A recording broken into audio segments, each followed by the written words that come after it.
Kenapa adab didahulukan sebelum ilmu? Adab itu sikap moral yang membimbing kita untuk berperilaku baik. Jelas?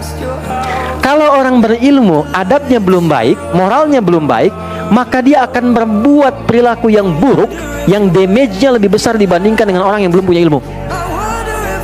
Orang korupsi kalau pintar, ngambilnya banyak dibandingkan dengan orang yang mencuri tapi nggak pintar. Ya kan? Kijang-kijang nanti durian disimpan di sini ya, tuh. Ya, banyak motifnya dan damage-nya lebih banyak. Sama, jangan dikira orang yang punya pengetahuan tapi minim adab, jangan dikira bermanfaat, merusaknya akan banyak.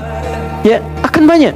Siapa yang banyak memberikan fatwa yang keluar buruk dan itu mencelakakan. Betapa banyak orang belajar tapi kemudian setelah belajar berselisih. Ada yang mencela si fulan, ada yang mencela si fulan. Ada yang suami baru ngaji pulang mencela istri, istri baru ngaji bid'ahkan suami. Dan yang paling menarik adalah ketika kita belajar kan untuk menyatukan, yang kurang kita tutupi, yang lebih kita turunkan untuk disamakan. Tapi bisa terjadi demikian. Apa yang salah? Adab. Maka Islam datang untuk melatih adab terlebih dahulu, dan saat yang bersamaan ilmu diberikan. Jadi tidak harus nunggu 16 tahun, itu bersamaan. Karena saat belajar adab pun sedang belajar ilmu, ilmunya khusus adab.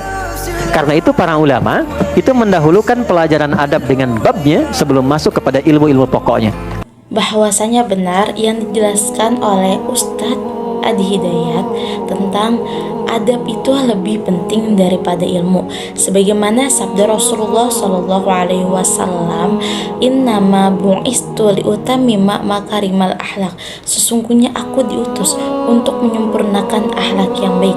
Hadis riwayat Ahmad. Hadis ini mengingatkan kita bahwasanya adab atau akhlak merupakan inti dari ajaran Islam. Oleh karena itu, sebelum kita menuntut ilmu, alangkah baiknya kita memperbaiki adab terlebih dahulu. Bahwasanya Allah juga berfirman dalam Al-Quran yang artinya, dan hamba-hamba yang maha pengasih adalah orang-orang yang berjalan di atas bumi dengan rendah hati. Quran Surah Al-Furqan ayat 63. Ayat ini mengajarkan kita untuk selalu rendah hati dan beradab, terutama dalam menuntut ilmu. Sebagaimana contoh kecil, seorang murid yang sopan terhadap gurunya serta menghormati dan rendah hati, maka akan lebih mudah mendapatkan ilmu yang bermanfaat.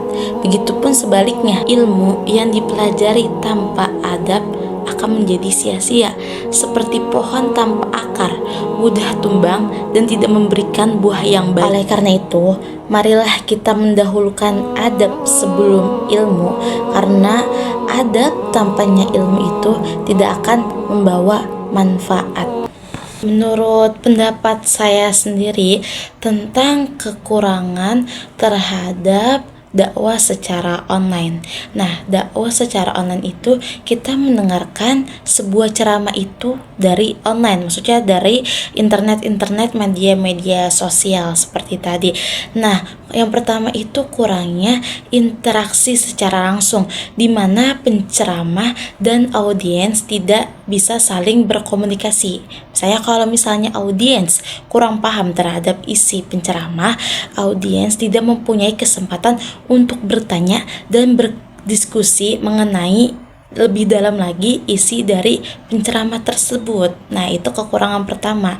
Kita tidak bisa berinteraksi secara langsung. Jadi kita lebih kurang memahami. Yang kedua itu ketika audiens sedang mendengarkan sebuah kajian online. Nah, audiens itu sering terganggu dengan notifikasi. Misalnya ketika lagi kajian online, tiba-tiba notifikasi WA atau Instagram masuk. Akhirnya fokus menjadi buyar. Hal ini mengurangi fokus dan pemahaman terhadap materi yang telah disampaikan. Itu merupakan dua kekurangan dari dakwah secara online yang dapat saya simpulkan. Nah, tapi ada kelebihan terhadap dakwah secara online. Yang pertama itu, dakwah secara online itu dapat didengar oleh seluruh dunia. Misalnya, seorang ulama mengadakan sebuah kajian di sebuah kota. Namun, orang-orang pelosok atau orang-orang yang merantau di luar negeri itu tidak bisa menghadiri kajian tersebut. Dengan adanya dakwah secara online ini, orang pelosok dan orang-orang yang merantau di luar negeri itu dapat dapat mendengarkan dan dapat memahami isi materi tersebut dari dakwah secara online ini. Jadi dakwah secara online itu lebih cepat menyebarnya dan jangkauan orangnya itu lebih banyak walaupun didengarnya itu secara online. Yang kedua itu fleksibel terhadap waktu dan tepat. Ketika kita ingin menonton sebuah kajian, itu bisa di mana saja, lebih praktis dan bisa disesuaikan dengan jadwal kita.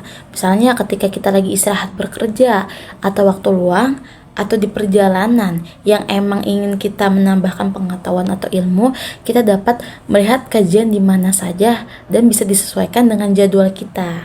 Jadi setiap kajian online itu ada kekurangan dan kelebihannya. Itu aja yang saya sampaikan. Kurang dan lebihnya mohon dimaafkan. Hadanallahu wa iyyakum ajma'in. Assalamualaikum warahmatullahi wabarakatuh.